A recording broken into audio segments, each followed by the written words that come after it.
فرمان پر آ جائیے۔ آپ نے کیا بہترین فرمان اس امت کو دیے ہیں، خیر کی طرف محض اشارہ کر دینے والا اور رہنمائی کر دینے والا، خیر کرنے کے مانند ہے۔ جو سوالی تمہارے پاس آ جائے تو اس کے سوال کو تمہیں پورا کرنا ہے۔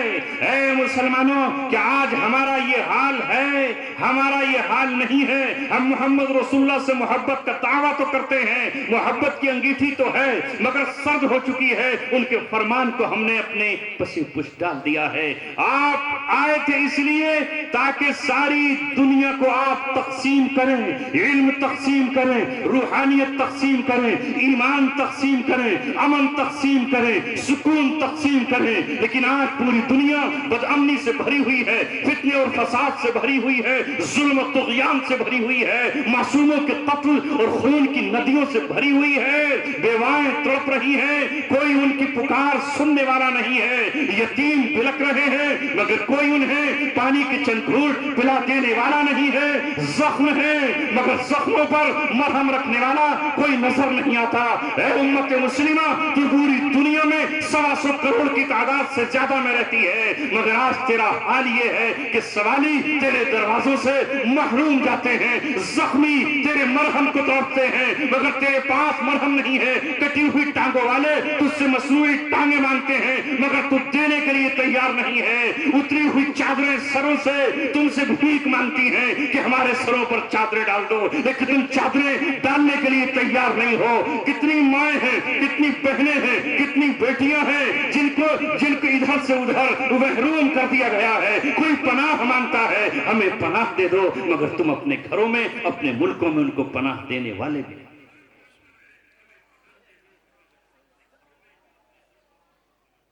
اس رسول کے نام لیوا زمین پر ان کے صحیح معنی میں امتی بن کر دکھائیں۔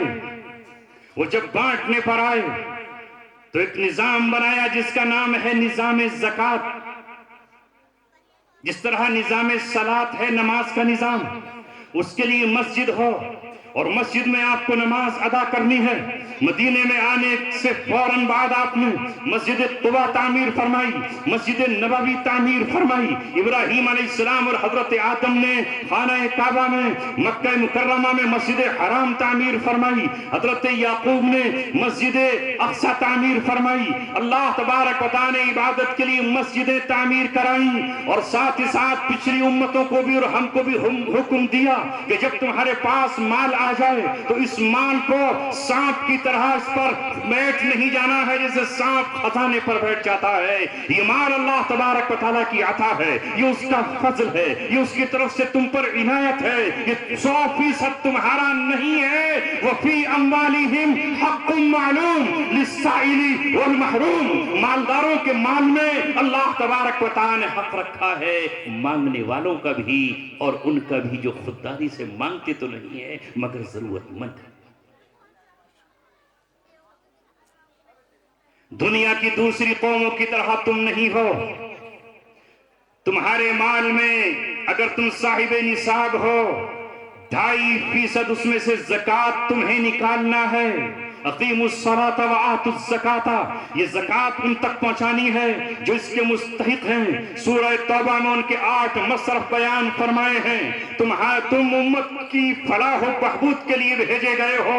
تمہارا انتخاب اسی لیے ہوا ہے کہ جب یہودیوں نے سود کے کاروبار کو جاری کر لیا، یعنی اپنا مال تو وہ کیا دیتے، دوسروں کا مال سود پر، دوسروں کو مال سود پر دینے لگے، تو محمد رسول اللہ صلی اللہ علیہ وسلم جس قرآن کو لے کر آئے، جس پیغام کو لے کر آئے، جس شریعت مطہرہ کو لے کر آئے، جس پاکیزہ دین کو لے کر آئے، اس میں سود کو حرام قرار دے دیا گیا، اس میں سود کو ناجائز قرار دے دیا گیا۔ تم کسی کی مجبوری سے فائدہ نہیں اٹھا سکتے ہو۔ تم کسی غریب کو اگر دو گے تو بنا سود کے پیسے دو، اور قرض دینا ہے تو قرضہ دو، مگر سودی قرضہ نہیں دے سکتے ہو، نہیں لے سکتے ہو۔ اس سودی نظام کو مٹانے تمہیں بھیجا گیا تھا اور انسانیت کی فلاح کے لیے بھیجا گیا تھا، تاکہ وہ امت اس کام کو انجام نہیں دے رہی تھی. تم سے یہ کہا گیا تھا کہ تم مال کے دیوانے نہ بنو, مال کی پوجا اور پرستش مت کرو. یہ مال لٹانے کے لیے ہے, خرچ کرنے کے لیے ہے, یہ دوسروں پر بہانے کے لیے ہے, یہ کمزوروں کو کپڑے پہنانے کے لیے ہے,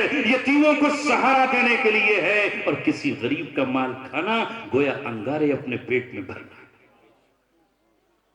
مگر یہ قوم آج دے رہی ہے. بتاؤ, کوئی زکوٰۃ نکال رہا ہے؟ زکوٰۃ کو تاوان سمجھ رہے ہیں. وہاں نبی اکرم صلی اللہ علیہ وسلم نے بانٹا, تقسیم کیا. سنو, یہ ہے دو عالم کا تاجدار, کوئی کتنا ہی کچھ کہتا رہے, یہ اس کی مثال ایسے ہے جیسے کوئی سورج کی طرف اگر تھوکے گا تو یہ تھوکنے والا اپنے چہرے پر تھوک رہا ہے, سورج تک اس کا تھوک نہیں پہنچ پائے گا. اگر کوئی چاند کی طرف تھوکتا ہے تو یہ تھوک اس کے رخساروں کو, اس کے چہروں کو بھدا اور قتلا کرے گا. چاند کل اجلا تھا اور آج بھی اجلا ہے, اور اتنی بلندیوں پر ہے کہ اس پر تھوکنے والا خود اپنے چہرے پر تھوکنے والا قرار دیا جائے گا. میرے نبی کی سیرت بے داغ ہے, میرے نبی کا کردار بے داغ ہے. محمد رسول اللہ صلی اللہ علیہ وسلم آمنہ کے لال کی طرف کوئی کچھ بھی کہتا رہے, اس کی سیرت میں لکھا ہوا ہے کہ اس نے پوری امت کے لیے زکوٰۃ کا حکم دیا, لیکن اپنے گھرانے بنو ہاشم کے لیے, بنو عباس کے لیے اور اپنے گھرانے کے لیے کہہ دیا کہ قیامت تک میرے خاندان کو زکوٰۃ نہیں چاہیے. کوئی اور ہوتا تو اپنی گھر کو لیتا نا. ارے ان دنیا کے داروں سے, ان دنیا کے حکمرانوں سے, آج کے بے ایمان صفت, بے ایمان عیار مکار حکمرانوں سے میرے نبی کا کیا موازنہ. یہ رول ماڈل نہیں ہے ہمارے لیے. میرے نبی کے دین میں خاندان کی پرستش نہیں ہے, خاندان کو نوازنا نہیں ہے, خاندان کی محبت نہیں ہے. جب آپ مسجد نبوی کی اذان کے لیے انتخاب فرماتے ہیں تو آپ کے خاندان کا فرد عبداللہ بن عباس بھی ہے, آپ کے خاندان سے حضرت علی بھی ہیں, آپ کے خاندان سے جعفر طیار بھی ہیں. انہیں مسجد نبوی کا مؤذن نہیں بنایا جاتا. مؤذن کے لیے انتخاب کس کا ہوتا ہے؟ جو حبشے کا رہنے والا, حبشے کا رہنے والا رنگ کے اعتبار سے سیاہ ہے, نسل کے اعتبار سے غلام ہے, ہوٹوں کے اعتبار سے موٹے ہوٹ والا ہے, زبان کے اعتبار سے اس کی زبان فصاحت والی نہیں ہے, مگر اللہ کی کبریائی کے لیے, مسجد نبوی کی آسان کے لیے اگر انتخاب ہوتا ہے تو حضرت بلال ہوتا ہے کہ نہیں؟ اور جب آخری وقت ہے محمد عربی صلی اللہ علیہ وسلم کا, بیماری کی عالم میں نماز پڑھنے کے لیے آئے ہیں, بیٹھ کر کے نماز پڑھ رہے ہیں, مصلی پر کس کو آگے کیا؟ ابو بکر صدیق رضی اللہ تعالیٰ عنہ کو, جو آپ کے خاندان کے نہیں ہیں, بنو ہاشم سے نہیں ہیں, وہ ابو بکر صدیق کو آگے کیا. ورنہ آپ حضرت علی کو آگے کر دیتے, حضرت عباس اپنے چچا کو آگے کر دیتے, اپنے بھائی دوسرے بھائی کو, چچزاد بھائیوں کو آگے کر دیتے. لیکن نہیں, محمد صلی اللہ علیہ وسلم نے ابو بکر صدیق کو آگے بڑھا کر یہ بتایا کہ میں خاندانی روایات کو توڑنے کے لیے آیا ہوں, میں قیصر و کسریٰ کی سنت کو ختم کرنے کے لیے آیا ہوں. صلاحیتوں کی بنیاد پر, لیاقتوں کی بنیاد پر, چھمتا کی بنیاد پر, استعداد کی بنیاد پر امامت دی جائے گی. مجھے رب نے جو کرام دیا ہے وہ ہے یا ایھا الذین آمنوا, یا ایھا الذین آمنوا ان تؤدوا الامانات الی اہلھا, اے ایمان والو امانتیں ان کے سپرد کرو جو اس کے اہل ہیں. کس کے سامنے اسلام پیش کریں, کسے بتائیں؟ ہم نے تو محمد رسول اللہ کی سنت کو چھوڑ کر آج کسریٰ کی سنت کو اپنایا ہوا ہے. کسریٰ کے بعد اس کا بیٹا بادشاہ, اور اس کے بعد اس کی بیٹی بادشاہ, قیصر کے بعد دوسرا قیصر آیا اور وہ بادشاہ بن گیا. اسی طرح ہمارا یہ خاندانی نظام ہے. آج اسلام کے ہم نے ٹکڑے حصے بکرے فاتح خود کر دیے ہیں. ہمیں اسلام اچھا نہیں لگتا. باپ اپنی موجودگی میں اپنے بیٹے کے سر پہ پگڑی بنوا کر اسے مسجد کا امام بنا رہا ہے, چاہے اس کا بیٹا داڑھی کٹاتا ہے, اسے پورا قرآن بھی یاد نہیں ہے, وہ قرآن نہیں سنا سکتا ہے, اور امت نے بھی ان کے سامنے سرنڈر کر دیا ہے. ہندوستان ہو یا دوسری جگہ, بڑی بڑی مساجد, دادا کے بعد اس کا بیٹا, پھر پیتا پر پوتا, پوتا جھگڑ پوتا, یہ ہم نے وہاں پر لگا رکھا ہے. آج ہمارا حال یہی ہے کہ ہم نے محمد رسول اللہ کی سنتوں کو چھوڑ دیا ہے. رسول اللہ کی سنت یہ ہے کہ جب یہ سلسلہ چلتا رہا تو اس کے بعد حضرت عمر ابن خطاب رضی اللہ تعالیٰ عنہ آتے ہیں. ابو بکر صدیق اپنے بیٹے عبد الرحمن کو, اپنے بیٹے محمد کو وزیر نامزد نہیں کرتے, بادشاہ کی کرسی اس کو سپرد نہیں کرتے, عمر ابن خطاب کو نامزد کر کے جاتے ہیں. اور عمر ابن خطاب اپنے بیٹے کو نامزد نہیں کرتے. کسی شخص نے ان سے کہا کہ تمہارا بیٹا بہت نیک ہے, بہت فرما بردار ہے, سنت کا پابند ہے, علم کا جاننے والا ہے, اپنے بیٹے کو نامزد کر دیجئے. عمر ابن خطاب بیٹھا نہیں جا رہا تھا, کہا مجھے بٹھاؤ, اور بیٹھنے کے بعد آپ کی آنکھیں سرخ ہو گئی اور کہا کہ تم چاہتے ہو کہ میں امارت اور خلافت اور سلطنت اپنے اس بیٹے کے حوالے کر دوں جسے حیض و نفاس کے مسائل بھی نہیں آتے. یہ ہے عمر ابن خطاب جن پہ زمین و آسمان فخر کر رہا ہے. ہماری چاہت کیا ہوگی؟ زندگی میں بیٹے کی پگڑی بنوا دوں, ہے نا, اور تم بھی آؤ گے بھاگتے ہوئے کہ ہاں حضرت کا پوت ہے, تو پوت ہے حضرت کا, سپوت ہے حضرت کا, چاہے وہ کپوت ہی ہو. یہی سے سلسلہ کربلا چلا. یہی تو ہے کربلا. اور کربلا پیغام کس کا نام ہے؟ حسین ابن علی اپنے خانوادے کو لے کر 72 افراد محمد رسول اللہ, 18 یا 20 افراد آپ کے رسول اللہ کے لے کر کیوں نکلے, کیوں پہنچے کوفہ, یزید کے سامنے کیوں کھڑے ہو گئے؟ آپ نے ہاتھ کیوں نہیں دیا؟ کہا بھی صحابہ موجود ہیں, محمد رسول اللہ کے صحابہ موجود ہیں, لائق صحابہ موجود ہیں. حضرت ابوبکر صدیق کے نواسے ادھر عبداللہ بن زبیر مکے اور مدینے میں کھڑے ہیں, یہاں حسین ابن علی محمد رسول اللہ کا نواسہ کھڑا ہے, اور تاریخ کربلا اسی سے لکھی گئی ہے. نہیں, سر جا سکتے ہیں, دھڑ جا سکتے ہیں, جسم ٹوٹ سکتے ہیں, پورا خاندان نچھاور ہو سکتا ہے, مگر جیتے جی محمد رسول اللہ کی وہ گاڑی جس پٹری پر تھی, اگر اس کو دوسرے رخ پر ڈالا جائے گا تو ہم جان تو دے سکتے ہیں لیکن اس غلطی کو گوارا نہیں کر سکتے. آج اے مسلمانوں تقریباً 1 گھنٹہ ہو گیا, ضرورت اس بات کی ہے کہ رسول اللہ کی سیرت کو سننے کے ساتھ زندہ کرتے نظر آؤ, تب تو مسلمان کہلاؤ گے, ورنہ نام کے چراغوں سے کچھ نہیں ہوتا. چراغوں میں فلیتا ہو اور تیل نہ ہو, جل نہ رہے ہو تو کسی کام کے نہیں ہے. جگنو اگر جگمگا نہ رہا ہو تو جگنو نہیں ہے. یہ لائٹ اگر روشن نہ ہو تو پھر یہ بیکار ہے, پھینک دینے کے قابل ہے, ڈنڈا چلانے کے قابل ہے. ستارے اگر چمک نہیں رہے ہو تو پھر ان ستاروں کی حیثیت کیا ہے؟ اے محمد رسول اللہ کے غلاموں, تمہارا اور میرا انتخاب اس لیے کیا گیا تھا, کنتم خیر امت اخرجت للناس تأمرون بالمعروف وتنہون عن المنکر وتؤمنون باللہ. تمہیں اللہ نے اس لیے پیدا کیا ہے, اس لیے پپا کیا ہے, اس لیے قرآن دیا ہے, اس لیے نبی کی سیرت دی ہے, اس لیے صحابہ کی تاریخ و سیرت تمہیں دی ہے کہ تم پوری انسانیت کے نفع کے لیے بھیجے گئے ہو. پوری انسانیت کا ٹوٹتے ہوئے دل پر ہاتھ رکھ کر کے اسے سکون و قرار دینے کے لیے تمہارا انتخاب کیا گیا ہے. بھوکوں کو کھانا کھلانے کے لیے تمہارا انتخاب کیا گیا ہے. بدامنی کو امن سے بدلنے کے لیے تمہارا انتخاب کیا گیا ہے. تمام جہاں سے فتنے اور فساد کو ختم کرنے کے لیے تمہارا انتخاب کیا گیا ہے. مگر یہ قوم جب خود فتنہ گر ہو جائے, خود فسادی ہو جائے, خود ظالم ہو جائے, خود قاتل ہو جائے, خود زانی ہو جائے, خود شرابی ہو جائے, خود اسمیک پینے والی ہو جائے اور خود سود خور ہو جائے تو پھر دنیا کو راستہ بتائے گا. اپنے اندر تبدیلی لاؤ, بدلو اپنے آپ کو, مال کے پجاری مت بنو. محمد رسول اللہ صلی اللہ علیہ وسلم نے تو ہم سے یہاں تک کہا، کیا کیا گفتگو کروں، سوچتا تھا بیان کروں کہ آپ نے انسانیت کو دیا کیا ہے۔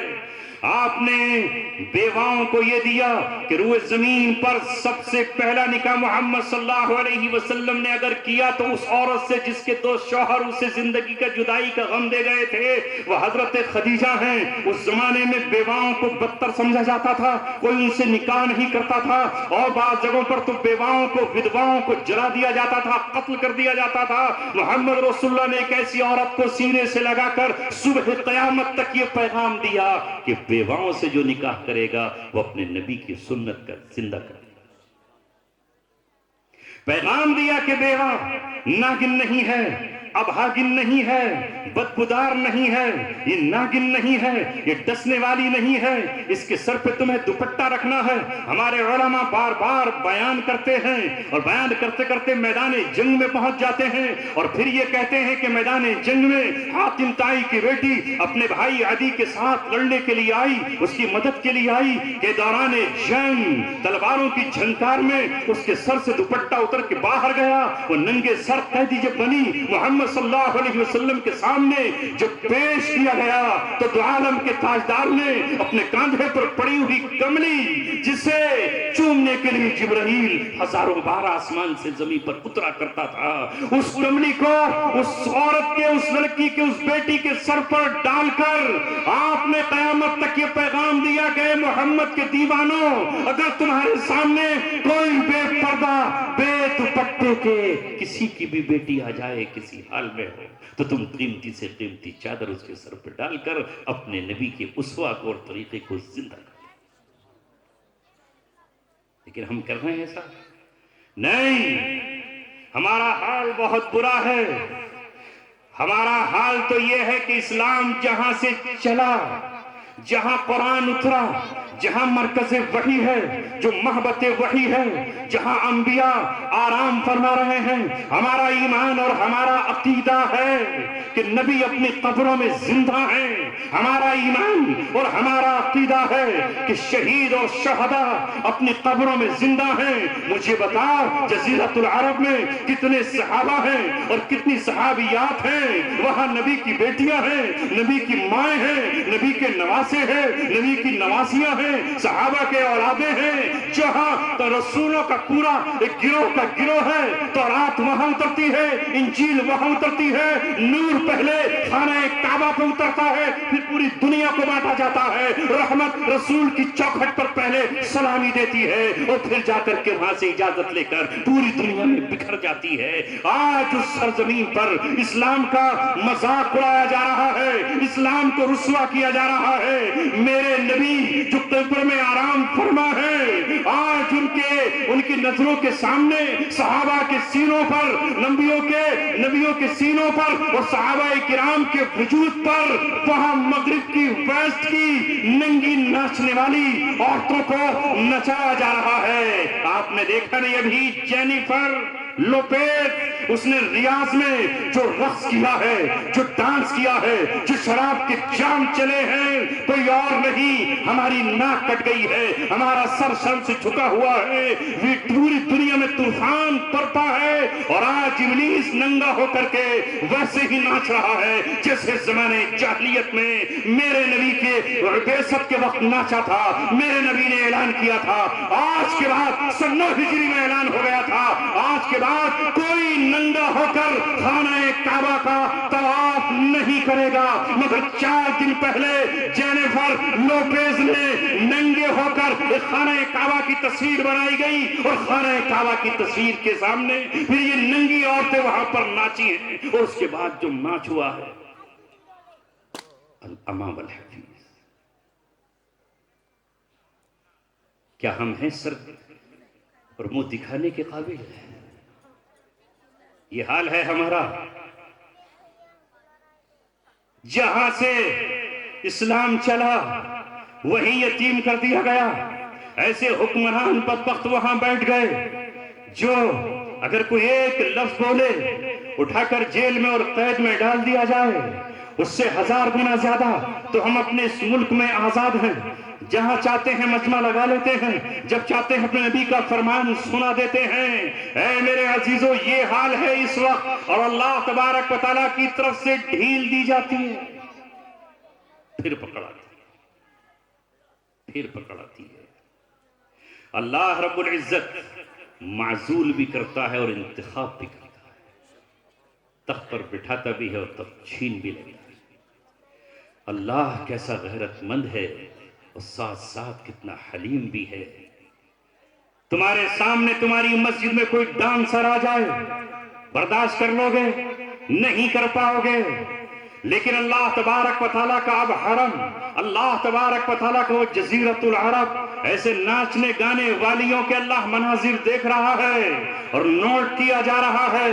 او ظالموں، ہم نے تمہارا انتخاب اس لیے نہیں کیا تھا، اس قرآن کو تمہاری زبان میں اتارا جس میں اللہ نے کہا ان الذین یحبون ان تشیع الفاحشۃ فی الذین آمنوا لہم عذاب علیم فی الدنیا والآخرہ۔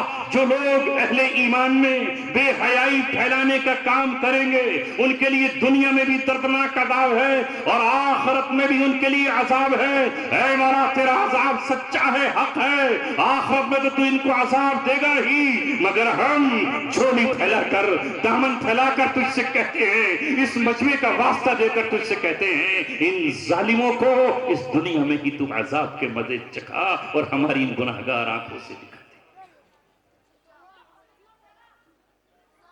اس پر مت رہو کہ اللہ تبارک و تعالیٰ تمہارا محتاج ہے۔ جو اللہ سے بھاگے گا اللہ تبارک و تعالیٰ کو بلانے کی ضرورت نہیں ہے۔ فرمایا ان تتولوا یستبدل قوما غیرکم ثم لا یکونوا امثالکم، اگر تم پلٹو گے نہیں ہماری طرف، رخ پھیر کر چلے جاؤ گے تو اللہ تبارک و تعالیٰ کو ضرورت نہیں ہے۔ نہیں آیا ابو جہل تو اللہ تبارک و تعالیٰ نے بدر میں اسے دیدہ عبرت بنا دیا، نہیں آیا اللہ کر عتبہ اور شیبہ تو بدر میں اس کا تیاں پاچا کر دیا گیا، نہیں آیا محمد رسول اللہ کے دین پر ابو لہب تو اللہ تبارک و تعالیٰ نے کوڑی بنا کر جسم کو گلا کر اسے جہنم کی ڈھاک اور جہنم کا ایندھن بنا دیا، نہیں آئی لاٹ کر کی چچی ام جمیل تو اللہ تبارک و تعالیٰ نے اسے جہنم کی ڈاٹ اور جہنم کی لکڑی اور کوئلہ بنا دیا۔ اللہ تبارک و تعالیٰ کو ضرورت نہیں ہے۔ فرعون اپنی فرعونیت پر رہا، سمندر میں ڈبو دیا گیا، نوح علیہ السلام کی بات ان کی قوم کے 80 لوگوں کو چھوڑ کر کسی نے نہیں مانی تو اللہ تبارک و تعالیٰ نے انہیں دریاؤں میں پانی میں ڈبو دیا، سگے بیٹے کو اللہ نے ہلاک کر دیا، بیوی کو اللہ تبارک و تعالیٰ نے پانی میں ڈبویا اور نوح علیہ السلام سے کہا وَلَا تُخَاطِبْنِي فِي الَّذِينَ ظَلَمُوا، کسی ظالم کے بارے میں مجھ سے بات بھی مت کرو۔ اے ایمان والو، اے محمد رسول اللہ کے غلاموں، آج بھی یوٹیوب پر میں نے دیکھا کہ کچھ ظالم اس سعودی عرب کی اس حرکت کو جواز دینے کی کوشش کر رہے ہیں، اس کے دفاع میں لکھ رہے ہیں، اس کے دفاع میں بول رہے ہیں۔ او ظالموں، او بے ایمانوں، جہنم کی آگ تمہارا انتظار کر رہی ہے۔ میرے رب نے قرآن مقدس میں کہا ہے وَلَا تَرْكَنُوا إِلَى الَّذِينَ ظَلَمُوا فَتَمَسَّكُمُ النَّارُ، اے لوگوں ظالم کی طرف ذرا سا بھی جھکاؤ مت رکھنا، ذرا سا بھی جھکاؤ مت رکھنا، ادنا سا میلان بھی مت رکھنا، ورنہ آگ تمہیں چھوئے گی اور پہنچ کر۔ دل نہ جھک جائیں ادھر، قلم نہ جھک جائے، زبانیں نہ جھک جائیں۔ ہمیں وہ محبوب ہے جسے میرا رسول محبوب ہے، جو میرے رسول کا نہیں وہ میرا نہیں، جو میرے رسول کی تہذیب کا انکاری ہو وہ میرا نہیں، جسے نبی کی سنت پسند نہ ہو میرے دل میں